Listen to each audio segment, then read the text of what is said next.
o granulomatosa. ¿Se acuerdan cuál era la célula principal de la inflamación aguda?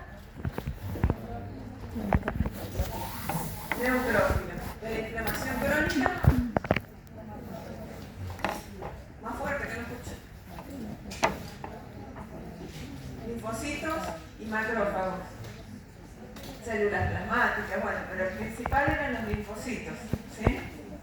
Y en esta es la inflamación crónica específica o granulomatoso, es el macrófago, ¿sí? Y van a ver que como es una inflamación que cuesta mucho eliminar al agente patógeno, el macrófago se tiene que activar, se tiene que poner más grande, con más capacidades para poder destruir al agente biológico.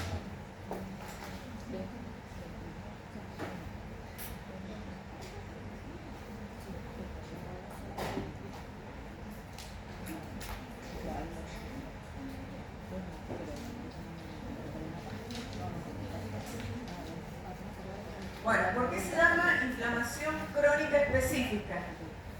Porque es producida por un agente etiológico específico. Lo que ustedes vieron hasta ahora era algo inespecífico, es decir, cualquier microorganismo, o si se acuerdan toda la clasificación de las posibles etiologías, el organismo respondía con una inflamación aguda o una inflamación crónica de manera inespecífica.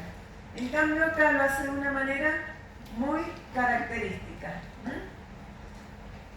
¿Cuál es la manera? Como no puede ni disolver ni digerir al agente etiológico, lo que hace es llamar a más macrófagos o el mismo macrófago tener mayor capacidad de fagocitar.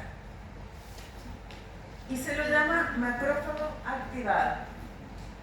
Dentro de los macrófagos activados tenemos lo que se llama la célula epitelioide. Se llama así porque es parecida a la célula epitelial. El oide significa similar a la célula epitelial, pero en realidad es un macrófago. Son todos macrófagos. Y la célula gigante multinucleada, que es la agrupación de varias células epitelioides que son macrófagos, se unen formando una célula gigante y que tiene muchos núcleos.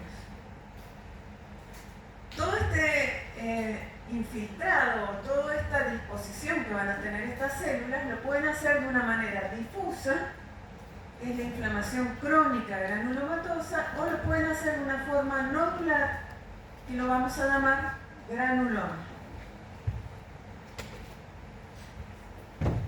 Entonces, ¿cuál es lo característico? ¿Cuál es lo característico de esta enfermedad, de esta inflamación crónica? Que se caracteriza por presentar granulomas, por eso se llama granulomatosa. Y tiene células que las llamamos epitelioides y células gigantes multinucleadas, ambas que son macrófagos. ¿De dónde viene el macrófago? Viene de la médula ósea, que se llama monoblasto. Cuando pasa a la sangre se llama monocito, y cuando va a los tejidos se llama macrófago. Este macrófago, que tiene la capacidad de fagocitar, según el tejido donde esté va a tener diferentes nombres. ¿Esto se lo acuerdan de histología? ¿O más o menos? Bueno, hay que repasar. Si son de la microglía, o sea, se van a llamar de la microglía si están en el sistema nervioso central. Si estos macrófagos están en el hígado, se van a llamar células de Kupfer. Y si están en el pulmón, van a ser macrófagos alveolares. En el hueso, osteoclastos. Y si estos se activan, como ocurre en esta inflamación granulomatosa, vamos a tener las células epitelioides y las células gigantes multinucleares. En realidad son todos macrófagos, pero que se acomodan de diferentes maneras según lo que haga falta hacer.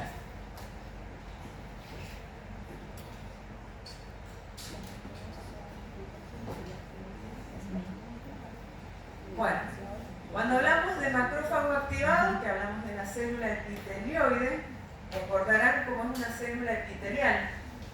Es una célula alargada o a veces redondeada y que tiene un citoplasma rosa pálido.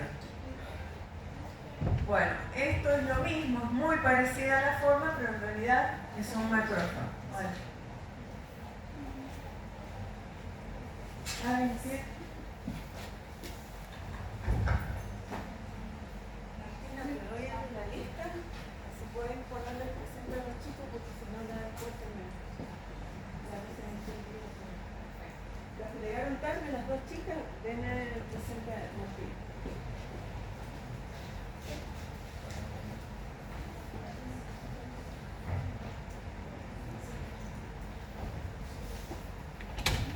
Bueno. Chicos, los que llegan tarde le dan el presente a Martina, que está acá.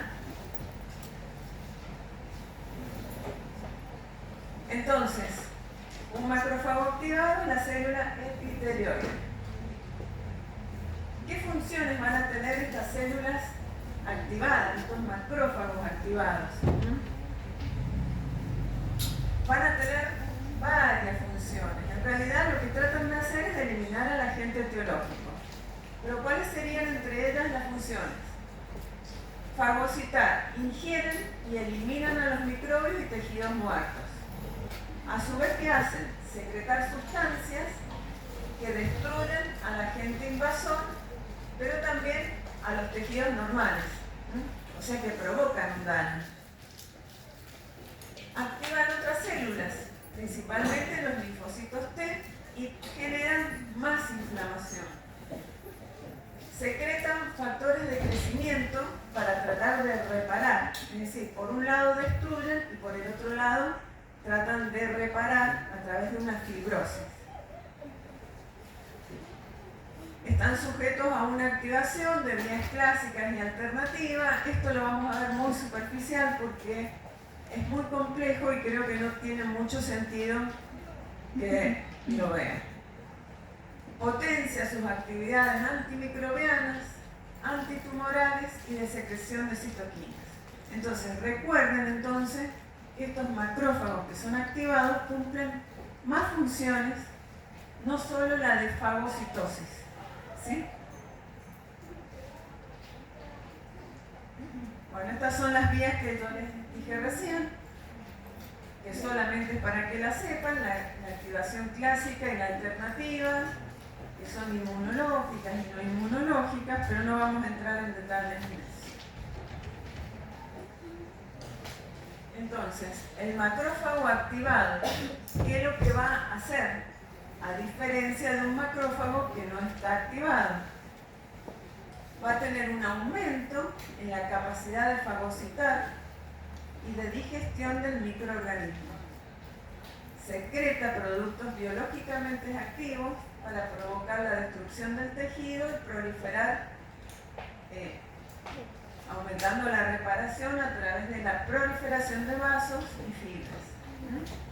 Y segregan monoquinas que activan a otros macrófagos. O sea, es una actividad bien compleja la que realiza. Todo esto va a estar regulado por mediadores químicos, ¿sí? Y la transformación en células epitelioides y células gigantes multinucleares.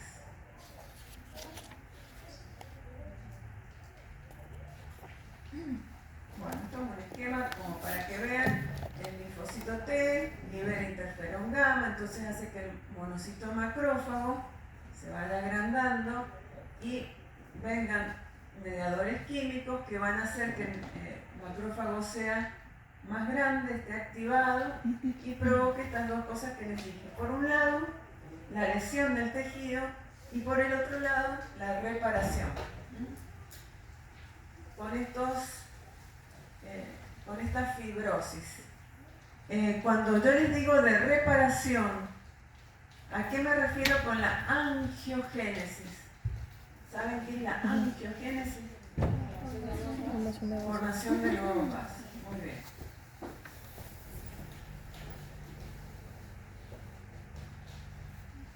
Esto es un poco más de lo mismo. Entonces, en definitiva, teníamos dos células, dos tipos de macrófagos activados. Uno eran las células epitelioides y las otras las células gigantes multinucleadas. A su vez, estas células gigantes multinucleadas van a tener características que yo, al ver la célula, voy a poder saber a qué enfermedad, frente a qué enfermedad estoy. Por ejemplo, la de Langerhans es típica de la tuberculosis. Las de cuerpo extraño, cuando el microorganismo es algún cuerpo extraño, que ya vamos a ver cuáles cuerpos extraños podemos tener en el organismo y que no los podemos eliminar. Y las células de Tutton, que es una enfermedad que se llama xantoma o xantogranuloma juvenil, son nombres difíciles, que es una enfermedad provocada por el aumento de lípidos. Vamos a ver cuál es la diferencia entre estas células. Bueno, esto es un poco repetir lo que vimos antes, las características de la forma de la célula epitelioide y las funciones que realiza.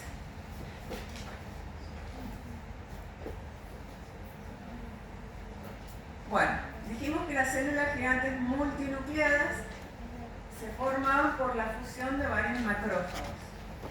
Pueden llegar a medir entre 30 y 50 micras o más. Tienen un citoplasma similar al epitelioide, que era un citoplasma rosado, y tienen muchos núcleos. Si yo les tuviera que dibujar, o se les pide a ustedes que dibujen una célula gigante, ¿cómo la van a dibujar? Es una célula grande, en donde van a tener muchos núcleos. Si esos núcleos están así agrupados en forma de herradura o de semicírculo, yo hablo que es una célula de Langerhans.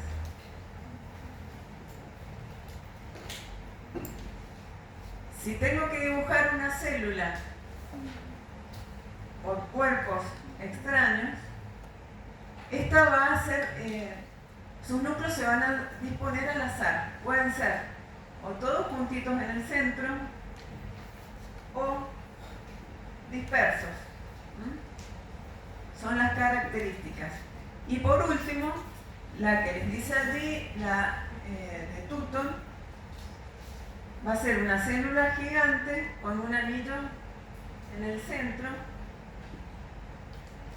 y va a ser como que divide el citoplasma en una parte interna y otra externa.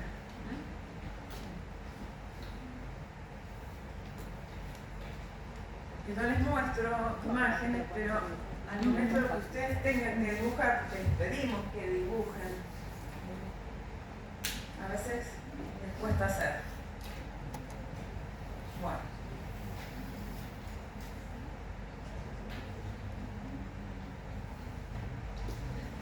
Es lo mismo, entonces lo que les dije recién, que al ver las células en el microscopio nos va a dar un indicio de qué tipo de enfermedad está presente, ¿sí?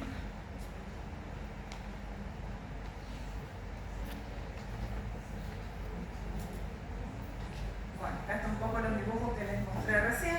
Entonces, la de Langerhans son núcleos ordenados así en la periferia en forma de herradura. Es una característica patognomónica de la tuberculosis.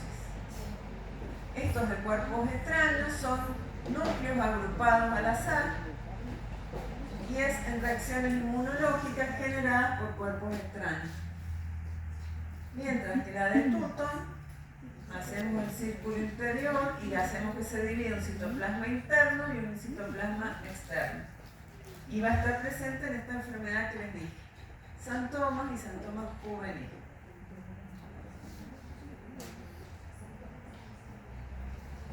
Bueno, acá tienen una imagen histológica en donde ven, o sea, esto es el esquema que nosotros podemos hacer y así es como se vería al microscopio. ¿Ven? Toda esta es la célula y todos estos son los múltiples núcleos que tiene. ¿Sí? ¿Con qué se pueden confundir esta palabra, la de Langerhans? ¿Qué son las de Langerhans? Las células de la piel, ¿sí? No vayan a cometer ese error porque es muy frecuente que lo hagan. Bueno, acá de cuerpo extraño, uno les dice en el centro y acá lo ven distribuidos al azar. Y esta que es de Taunton, acá no hay nada característico, ya les voy a mostrar después otra imagen que sí es más característica.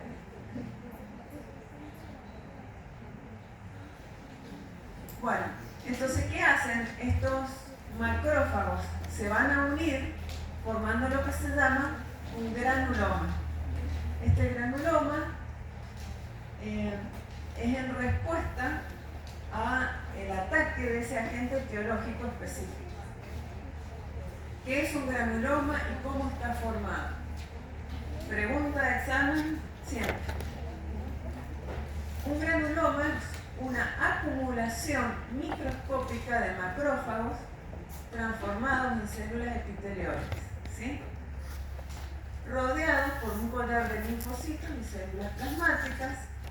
Los más evolucionados están rodeados por un anillo de fibroblastos y tejido conjuntivo.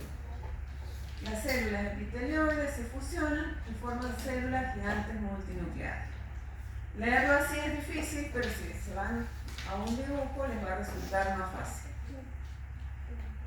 Este granuloma se ve macroscópicamente, sí, es muy pequeñito, son nódulos visibles de 1 o 2 milímetros de diámetro y en realidad al microscopio se ven separados por tejido sano.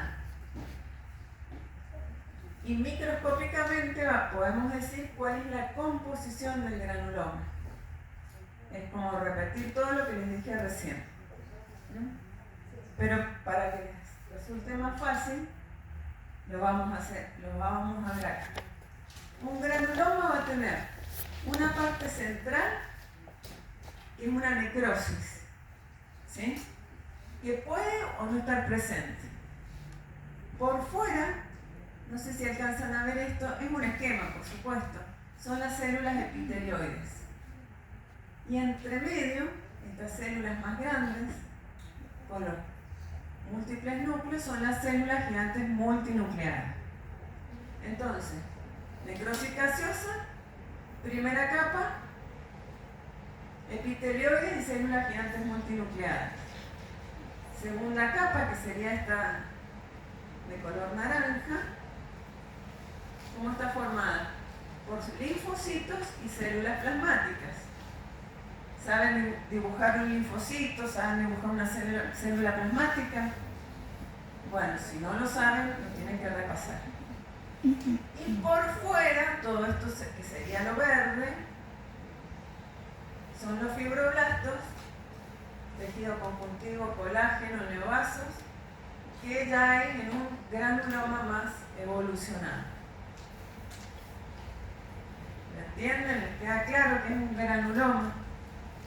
Yo no quiero que confundan lo que es un granuloma con una célula gigante multinuclear. El granuloma, que es todo esto, tiene adentro células gigantes multinucleares. ¿Sí? ¿Eso se dan cuenta? Y depende de qué tipo de célula gigante multinucleada hay, es el diagnóstico que voy a dar de la enfermedad.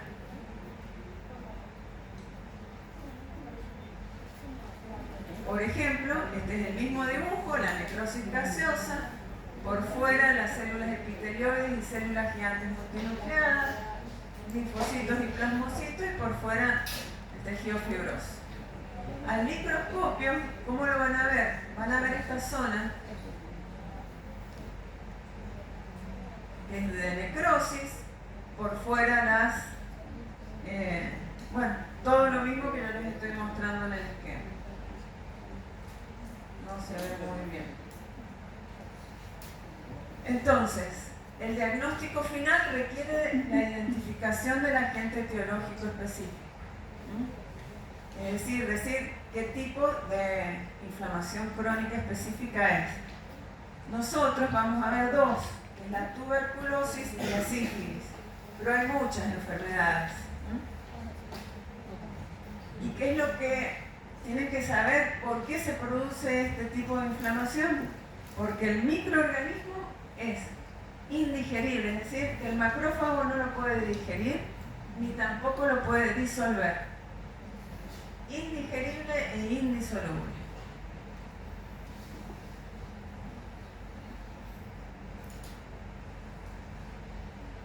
Acá tienen algunas de las enfermedades.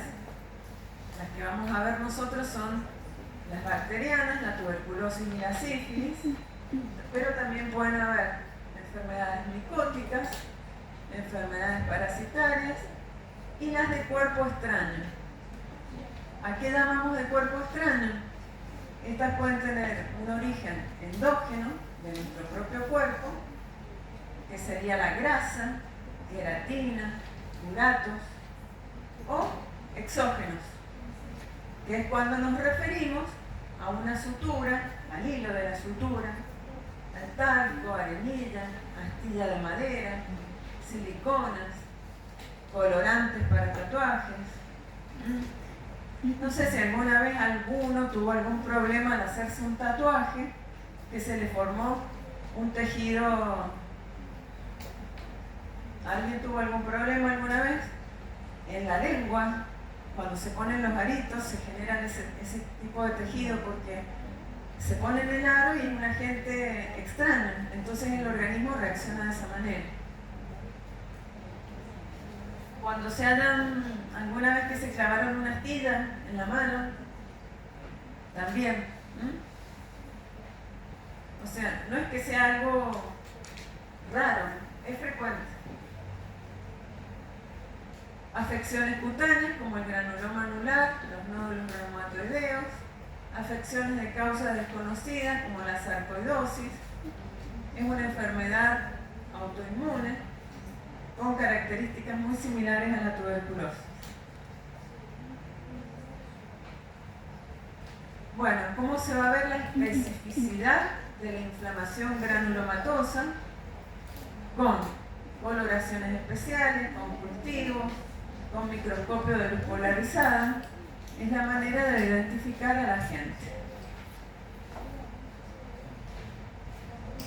Y como resumen de lo que sería la inflamación crónica granulomatosa, les he hecho esta esquemita. El estímulo. ¿Cuál sería el estímulo? Por ejemplo, en la tuberculosis o en la sífilis o un cuerpo extraño, que son agentes indigeribles e indisolubles. Entonces se produce el reclutamiento. ¿Qué quiere decir eso? Que vienen los macrófagos y los macrófagos, para poder protegerse y eliminarlo, se activan. Entonces de un macrófago simple pasa a un macrófago activado. ¿Sí? Se adaptan y forman diferentes células gigantes que según la enfermedad tienen diferentes formas y finalmente forman el granuloma. ¿Entendieron más o menos? ¿Sí? Bueno, ahora para que... sí.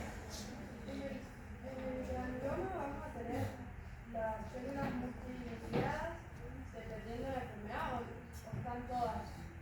Las células gigantes multinucleadas, sí, van a estar, pero las células gigantes van a tener sus núcleos diferentes según qué enfermedad tenés. Claro, no es que están en todas las formas de No. No. En las de Langerhans, en una tuberculosis vas a tener las de Langerhans, por ejemplo. En el cuerpo extraño, aquella del cuerpo extraño. Profe, ¿y qué determina el tipo de granuloma que vamos a tener? No, porque recién dijo que podría ser... Con necrosis o no. Ajá. Es impreciso eso, no. Pero no es típico uno. ¿Qué cosa? Que sea, que tenga o no, no. A veces lo tienen y a veces no. es según el tiempo, según la evolución. Y vamos a ver después que si tienen necrosis se llama blando, granuloma blando, y si no la tienen es un granuloma duro. Y pero si tienen necrosis en el medio y alrededor tienen fibroblastos que forman como fibrosis. ¿Qué pasa? Como que está ahí. Bueno, pero si tienen necrosis es blando. Y pero alrededor igualmente tienen fibroblastos. Sí, bueno, no importa, pero es la descripción que se hace. Claro. Claro. Claro. Gracias, Martín. Bueno. Vamos a ver tuberculosis. ¿Saben algo de la tuberculosis? No saben nada. ¿Se han puesto alguna vacuna de la tuberculosis? Seguramente que sus padres sí se las han colocado. ¿Ustedes no se acuerdan? Apenas nacen y colocan la... ¿Cómo se llama la vacuna de la tuberculosis? Chico, la BCG, ¿no se acuerdan? Bueno, no importa, si no lo saben, hoy lo van a aprender.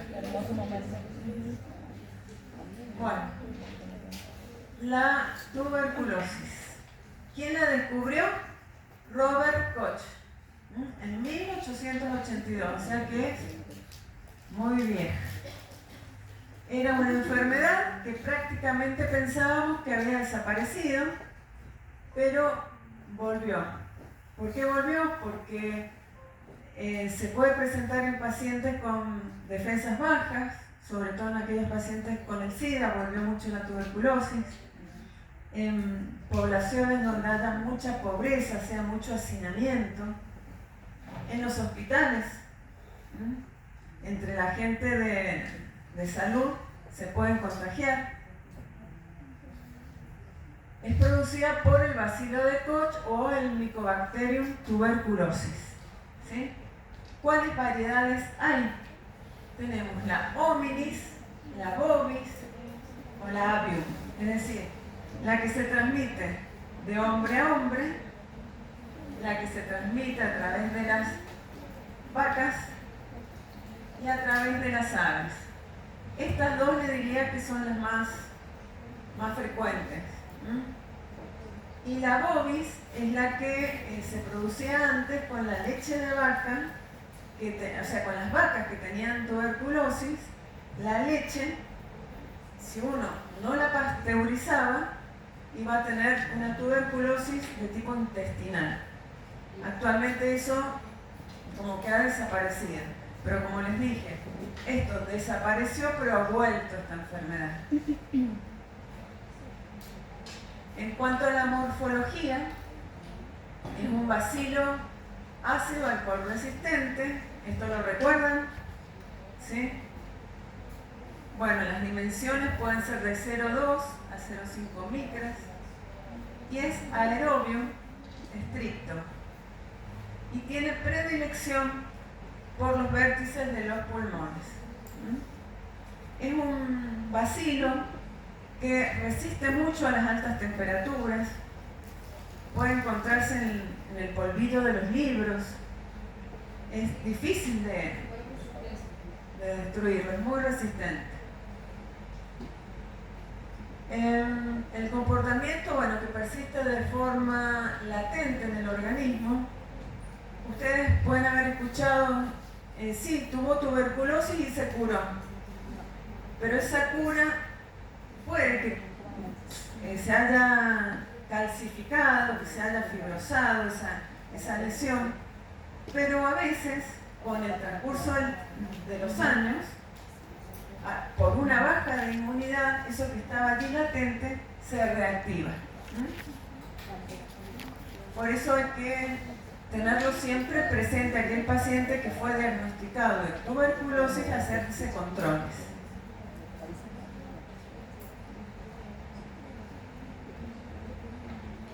Bueno, ¿cómo entra el microorganismo en nuestro organismo? ¿Dónde se va ¿dónde se va a alojar este microorganismo? En los pulmones. ¿Qué pasa cuando yo toso o estornudo? Eso sale, o con una expectoración, y la puerta de entrada es el que inhala al lado. Van en el micro, uno tose y el otro está al lado, aspira y entró el microorganismo, ¿sí? Esa sería la vía principal, la inhalación, a través de las conjuntivas, a través de la piel o a través de la vía digestiva, como les hablé de la variedad bovis. Hay personas que son más susceptibles a adquirir esta enfermedad. ¿En quiénes les dije yo recién? Podría ser en los pacientes con SIDA, en pacientes diabéticos, con alcoholismo, con malnutrición, o en personas con factores socioeconómicos y condiciones de vida y acceso a servicios de salud, o sea que no tengan acceso a todo esto. Y bueno, y ustedes como futuros odontólogos también tienen riesgo de enfermarse al atender a un paciente. Por eso, bueno, el uso del barbijo. Que si quieren saber, yo recién en quinto año de la facultad nos exigieron barbijo. O sea, del primero a cuarto yo no usaba ni barbijo, ni guantes, no existía nada de eso.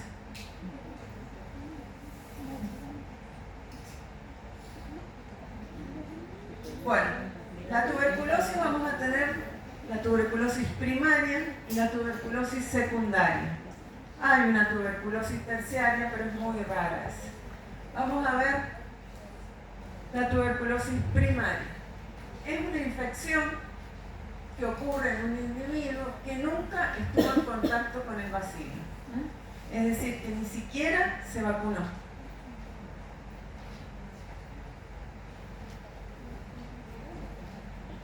¿Qué pasa? Ingresa el microorganismo a los pulmones y ¿qué es lo que va a hacer este bacilo?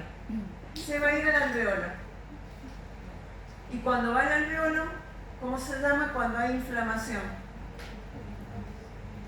¿En qué termina la palabra? Itis. Alveolitis. Entonces va a producir una alveolitis. Del alveolo se va a ir por el linfático y va a inflamar el linfático y se va a llamar linfangitis.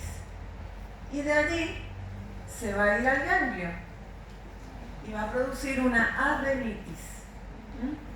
Entonces, cuando hablamos de complejo primario de Ghon, tiene que tener estas tres, la triada de Ghon: el alveolo, el linfático y el ganglio. ¿Sí? Pregunta de examen, por eso se lo aclaro bien. ¿Lo entendieron? Pero ¿qué pasa acá? Yo acá todavía no les estoy hablando del granuloma, porque esto es algo inespecífico. Entra el bacilo y produce esto, que es el complejo de Ghon, que es inespecífico.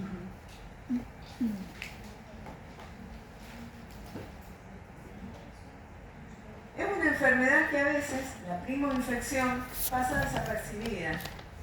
Y ustedes piensan que tuvieron una gripe, que estuvieron un poco resfriados, que se sintieron un poco mal, y nada más.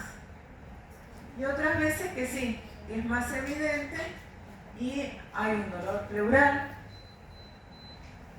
y nos damos cuenta, ¿sí? Si se hace una radiografía se van a ver las calcificaciones. Y si se duda, se hace una prueba que es la prueba de la tuberculina.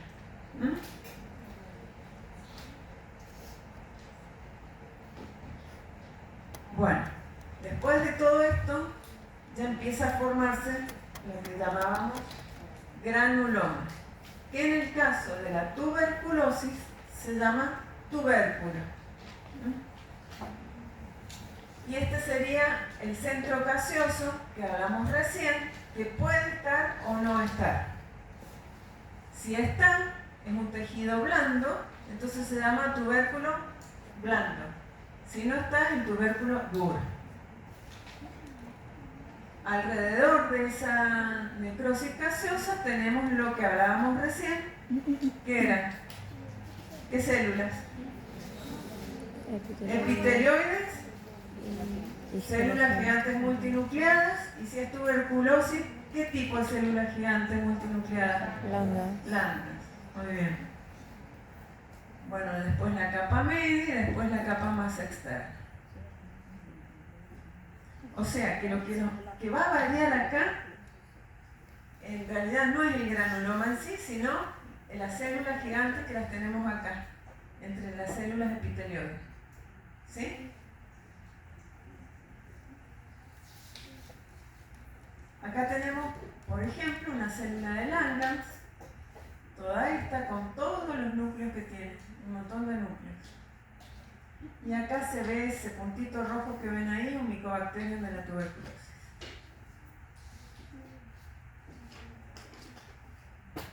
Macroscópicamente pueden ver el complejo de Bond y que esto ya se ha calcificado. Pero bueno, eso de calcificado hasta se puede llegar a osificar, pero no nos aseguramos de que nunca más vaya a tener de nuevo esta enfermedad. Puede que se reactive en el transcurso del tiempo. Por lo mismo.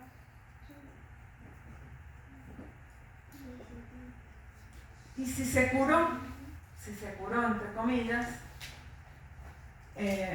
quedó ahí, puede quedar latente, pero tenemos una tuberculosis que es la tuberculosis secundaria.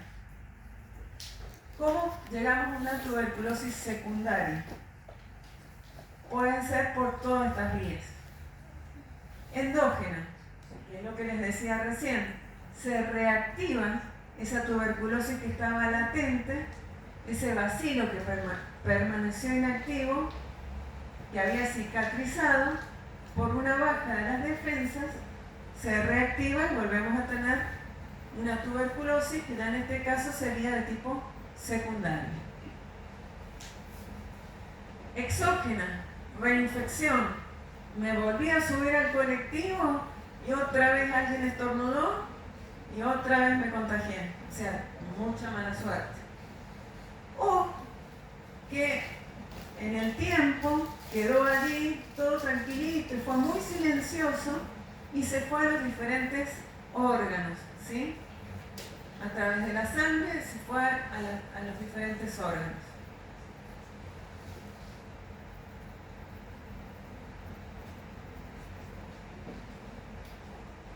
Bueno, entonces, ¿qué sería como conclusión de esto? El éxito, que quede la fibrosis y nunca más moleste, quede ahí quietito y nos olvidamos. Y el fracaso sería que haya una progresión al pulmón o que se disemine por todo lo que llamamos tuberculosis miliar. Y acá tienen un dibujito.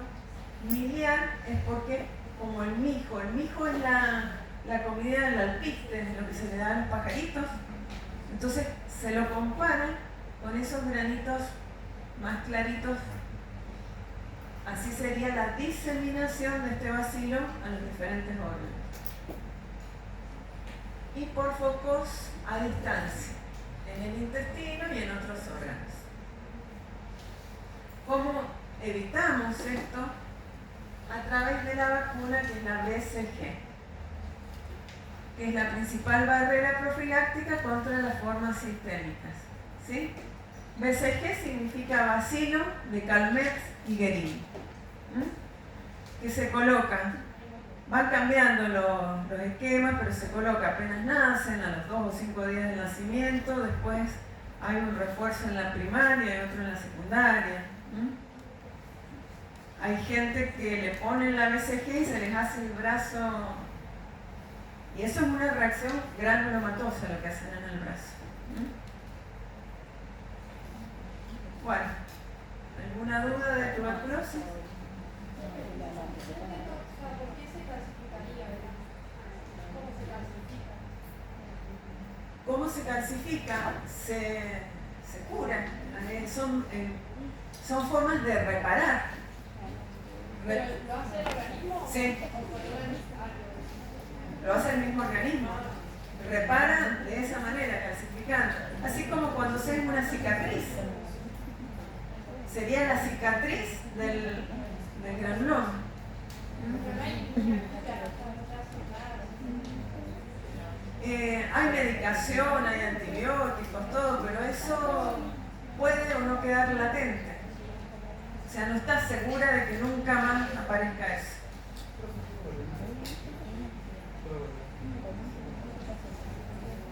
¿Esa? ¿Listo? Bueno. Si no quieren saber más nada de tuberculosis, pasamos a la sífilis. Bueno, igualmente esta enfermedad hay muchísimas sífilis. Aunque ustedes no lo crean, hay muchísimas. Es una enfermedad de contacto sexual, de transmisión sexual, que se da desde los 12, 15 años hasta los 60, más frecuente se da en personas entre los 20 y los 40 años. ¿Quién la produce a la sífilis? ¿Quién es el agente etiológico? No me vayan a decir bacilo de Koch, porque las mezclan a las dos enfermedades. No. Esta es producida por el treponema pallidum, ¿sí? Tenemos dos tipos de sífilis, la sífilis adquirida y la sífilis congénita.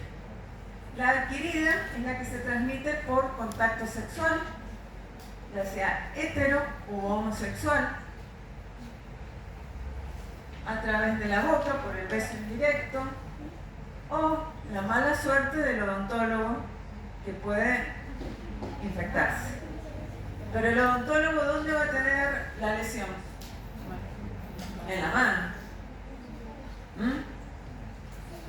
Pues si la tiene en otro lado, no es por la relación con el paciente, es otro tipo de relación. Entonces, el por qué tocamos con la mano, por eso guantes. Y ante cualquier lesión que ustedes vean en la boca, tiene sífilis. Porque se confunde mucho con una quemadura, con un herpes. Pero ustedes digan, no, por las dudas, uso guantes. Ahora, no creo que, pero por eso yo les digo, cuando yo cursaba no existían los guantes, no era obligatorio. Ahora no tocan a nadie ustedes si no tienen guantes.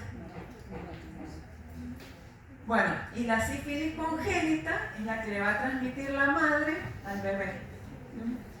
Esto es muy raro que pase, pero pasa en gente de campo, en gente que no se hace los estudios. Es raro, porque generalmente la persona, la chica que está embarazada va y le hacen todos la BRL, y si tiene la sífilis, se trata con penicilina, con dosis altas, y se cura. Esta sí se cura la sífilis. Bueno, está el diagnóstico de laboratorio, se hace por microscopía de campo oscuro, o el TIC, que es de inmunofluorescencia, con coloraciones de plata, o se mide por los anticuerpos de sangre, que es lo que les decía yo, la BDRL, que es un estudio que se les pide para saber si tienen sífilis. Bueno, acá un poco que les vuelvo a repetir de todos los estudios. Y bueno, ¿cómo es esta enfermedad? Así como de la tuberculosis hablamos, que había una tuberculosis primaria y una tuberculosis secundaria, acá vamos a hablar de que la sífilis tiene 3 periodos. Periodo primario. Este ocurre a partir de las 3 a 6 semanas de haber estado en contacto con el que tiene sífilis. ¿Y cuál es la manifestación que van a tener? El chancro. El chancro es altamente contagioso, por eso yo les digo como odontólogo, mucho cuidado. Es una lesión redondeada, es grande, que puede aparecer en la boca, en el pene, en la vulva, en cualquier lado puede aparecer. ¿Y qué pasa con esto? Ustedes dicen, ah, sí, me ha salido esta ampollita y pasan los días y se les va, desaparece. Y se olvidaron. Pasan 2 meses más. Encima no es doloroso, entonces el paciente No duele. consulta por lo general en la primera etapa. Claro, no duele. Entonces pasan de 2 a 10 semanas y empiezan a tener muchas lesiones en la piel, porque esto sí es característico de todas las lesiones que van a tener en la piel. Ya vamos a ver cuáles son. Y a veces también cura esto. Es más raro, porque acá ya empieza a molestar y el paciente consulta. Pero si no consulta, pasan años, que se llama un periodo de latencia largo, y ya aparecen el periodo terciario, y esto sí hay afectaciones mucho más graves, que van a afectar al corazón y al sistema nervioso central. Pero vean esto, que yo hablaba de granulomas. Recién en el periodo terciario es cuando aparecen los granulomas, que en el caso de la sífilis se llaman gomas. En la tuberculosis eran tubérculos, acá se llaman gomas. Vamos a ver un poquito cada uno de los periodos. Periodo primario. El chancro sifilítico es la invasión inicial. A los 21 días del contagio es una pápula dura, elevada, que evoluciona rápidamente a una úlcera. Es una lesión única de varios centímetros. La base es indurada, con borde neto, fondo limpio, y se la encuentra en estos lugares que recién dijimos: pene, vulva, cuello uterino. ¿Y qué es lo que ustedes, como odontólogos, cuando ven esto, tienen que ir a buscar? A palpar ganglios. Porque acá hay un dicho que dice que la adenopatía, ¿saben qué es la adenopatía? Es la inflamación del ganglio. Sigue al chancro como la sombra al cuerpo. Entonces eso explica que hay un ganglio satélite, que a veces puede ser uni o bilateral, y la consistencia al palparlo es elástica. No es esa consistencia que vamos a ver después en los tumores, que es dura, que no se mueve. En la de esta tiene la característica de ser elástica.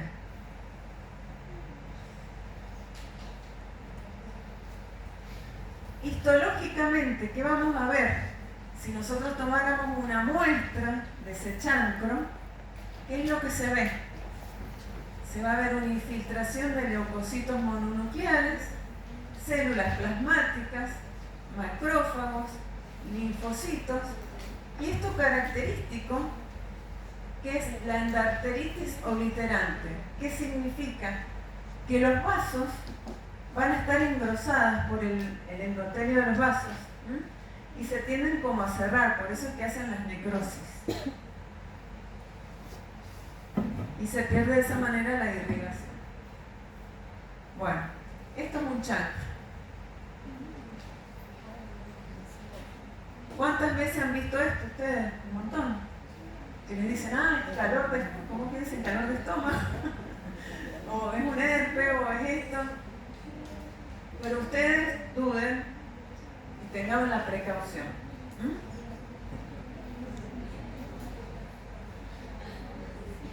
Este es un chancro a nivel de pene. No duele, como les decía la doctora, no duele. Esto a nivel de la pelvis. Ven que en todas las formas es redondito, se ve de una base limpia. No parece nada importante, pero sí es muy contagioso. Bueno, pasaron 2 semanas, se curó, me olvidé, listo, no tenía nada. Y a las 2 a 10 semanas de ese primer periodo me aparecen múltiples manifestaciones a nivel de la piel. ¿Cuáles son? Se las voy nombrando: la roceola sifilítica, que es como todo un sacudido en el cuerpo, en el tronco. Los condilomas planos, que son como verruguitas, que estos generalmente van a aparecer a nivel alrededor del ano, en el pene. Placas mucosas, placas en la lengua, en los labios. Una cierta pérdida del cabello, alopecia, que se hace de una forma particular, que es como por mechones. Y una adenopatía generalizada, es decir, están todos los ganglios inflamados. Bueno, acá les muestro algunas de las que dijimos. Esto es típico de encontrar tanto en palmas de las manos como en las plantas de los pies, estas manifestaciones cutáneas, manifestaciones anexiales y ganglionares, la alopecia, y esto que les dije recién, alrededor del ano, estos condilomas planos. Que estos sí son un poco dolorosos y tienen muy feo olor, son malolientes. Ya en esta etapa ya el paciente consulta, por eso es raro llegar a un periodo terciario, pero todo puede ser. Bueno, acá tenemos en las mucosas esas placas, en el labio, condilomas en los labios.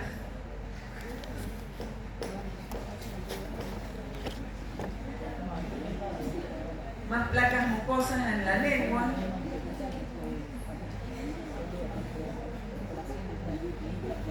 Esto es lo que les decía, el exantema. Son todas manchitas, parece como si fuera una eruptiva.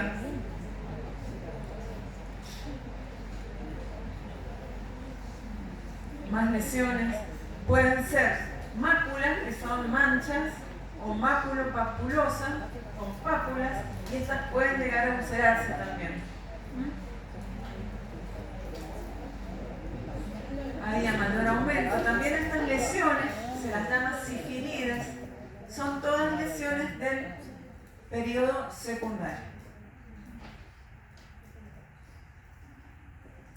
Acá están los condilomas, alrededor del ano labulo, bueno, no me doy cuenta ni qué. Acá sí, alrededor del ano, ¿ves? Los condilomas.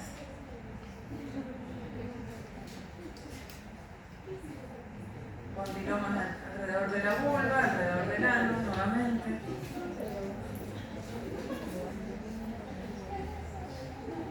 Mírenle las manos y los pies, porque esto es también algo muy típico. Cuando ven todas esas lesiones en el cuerpo, si no tienen en las manos ni en los pies, puede ser otra cosa, pero si tienen en las manos y en las plantas de los pies, es más frecuente que sea así. Bueno, esto es el tipo de alopecia que yo les hablaba, así por pérdida por mechones, y pueden tener malestar general.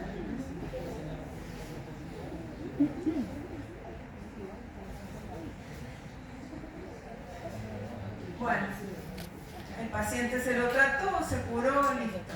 Si no fue, no consultó, después de muchos años podemos llegar al periodo terciario. Acá ya es mucho más grave y acá ya no hay tratamiento que funcione. Una pregunta, en las manifestaciones mucocutáneas, ¿se presenta uno solo o pueden ser varias? Varias. Puedes tener todo o puedes tener una sola lesión indistinta.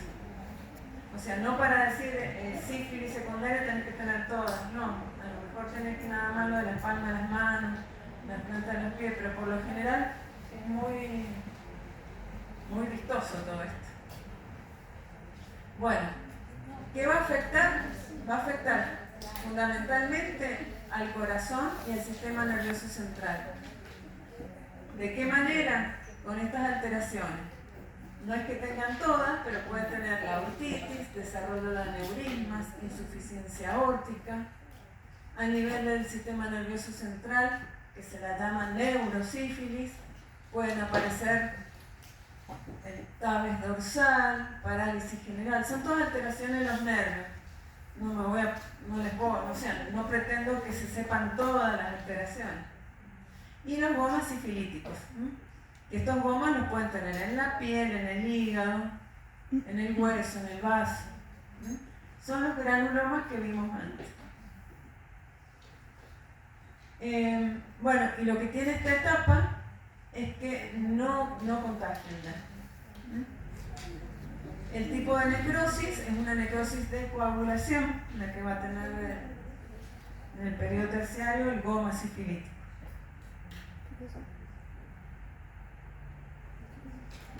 Entonces, ¿qué es un goma? Es un granuloma que puede tener una necrosis central de coagulación, la consistencia es elástica, tiene gran cantidad de células plasmáticas.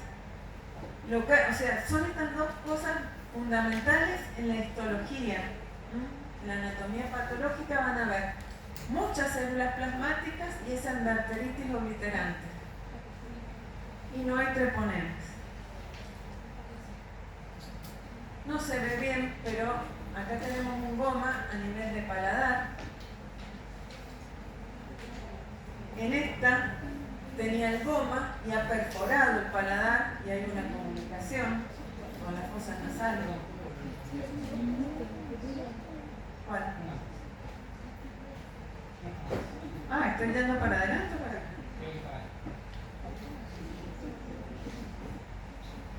¿Un texto queremos? Sí.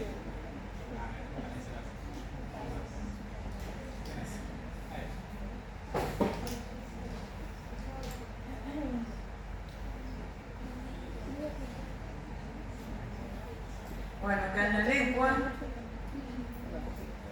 otra lengua, otro paladar donde ya se está perforando. Esto acá es donde está el goma. En la piel, todos los gomas. Puede perder parte de la nariz. Y bueno, haciendo un resumen, hablamos de esto. Periodo primario, más o menos 3 a 6 semanas, 21 días, que es lo más importante, el chancro. Como es el chancro, puede ser una pápula dura, indurada, se puede ulcerar o no. Después en la secundaria, que es a las 2 a 10 semanas del chancro, y son todas las lesiones en piel. La terciaria son años después, donde va a afectar fundamentalmente al corazón y al sistema nervioso central. Y ahora vamos a hablar algo de la congénita.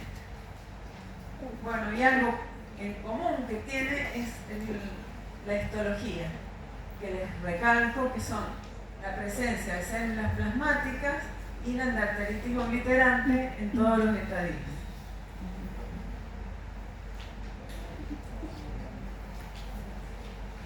Entonces les dije que había una sífilis que era adquirida, que es todo lo que vimos y que era por contacto sexual. Y ahora rápidamente vamos a ver la congénita. La congénita es la que transmite la madre al hijo. Hasta el 4º mes, si la madre tiene sífilis, se la puede tratar con los antibióticos que correspondan, la medicación que corresponda. El bebé puede nacer sin problemas. Si no, ¿qué es lo que va a pasar? Generalmente se aborta el bebé o el bebé nace muerto. Y si nace, puede nacer con muchas malformaciones.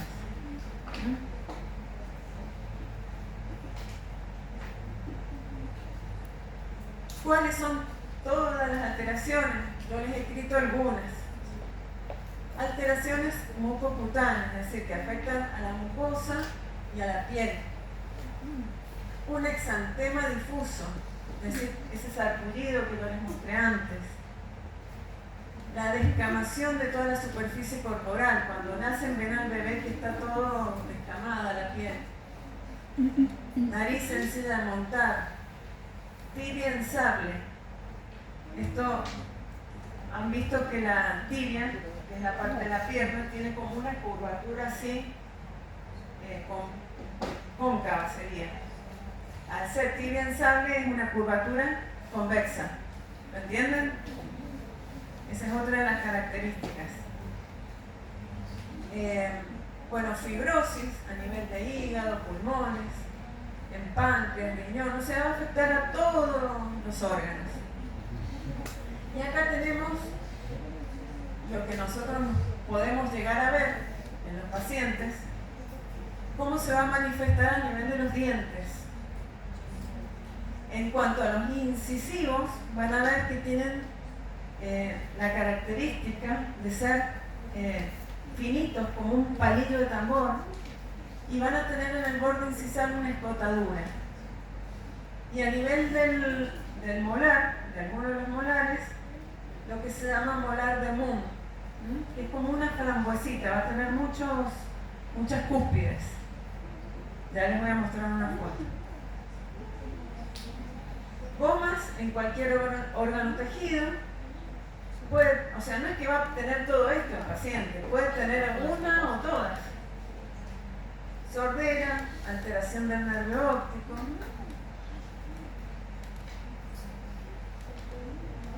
Quiero que vean acá estos molares. Ven que no son como los que vemos normalmente, tienen muchas cúspides. Y estos son los incisivos, que son más finitos y en el borde incisal tienen esa escotadura. Ya lo vamos a ver después cuando veamos malformaciones. Acá tienen las escotaduras también en los bordes incisales. Miren lo que son los finitos, que son todos los dientes.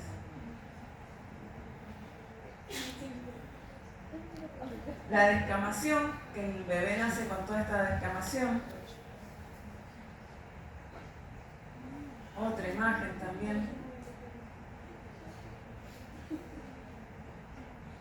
Esta ya es una persona más grande donde está la nariz en silla de montar, donde se destruye el pómer.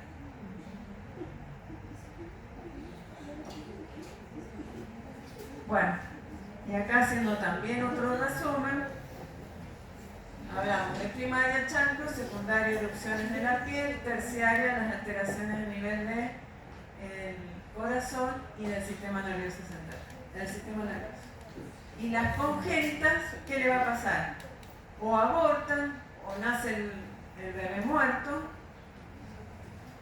Y las manifestaciones en el bebé, la erupción cutánea, fibrosis, y bueno, en la niñez todo esto. Bueno, ¿alguna pregunta? Algo que les quiero agregar es que no todos los pacientes pasan por las 3 fases. Hay pacientes que hacen un chancro de la fase primaria y después no manifiestan nada de la secundaria y aparecen a los años con una cistitis terciaria o alguna de las fases que puede faltar, o por ejemplo, un paciente que es inmunocompetente va a tardar un montón de años en hacer una terciaria, pero yo he visto pacientes con HIV que la conocía, que hacen un chancro y están en un año y hacen una terciaria.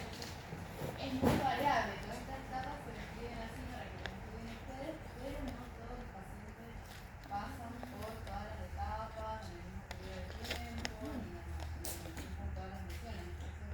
Que por ahí, al día de hoy, con el acceso que tenemos a la salud de nuestro país, aparecen pacientes con que parece algo terrible, que uno va a estar 10 años con sífilis, pero por ahí no manifestaron en la primera y la secundaria y se directamente una terciaria muchos años después. Por eso, por ahí, a ustedes se les hace los análisis cuando se hacen una infección contagiosa, se pide el BRL de rutina porque podemos no hacer ninguna lesión en el cuerpo y no enterarnos ni tener un BRL positivo. Bueno, eso para que lo tengan en cuenta. Martina, ¿esto lo vuelven a ver en tercero? Lo van a ver en microbiología seguramente y en... ¿Pero en tu materia no? Sí. En cuarto, en microbiología de cuarto. Ajá. Yo pensé que lo veían acá y no me veían nunca más. Y es muy frecuente, se van a encontrar muchos sífilis, incluso quizás amigos, ustedes que tengan, es algo muy frecuente, que no distingue ni la social, ni el partido, es fácil de contagiar y está por todos lados, así que tomen en cuenta entre los que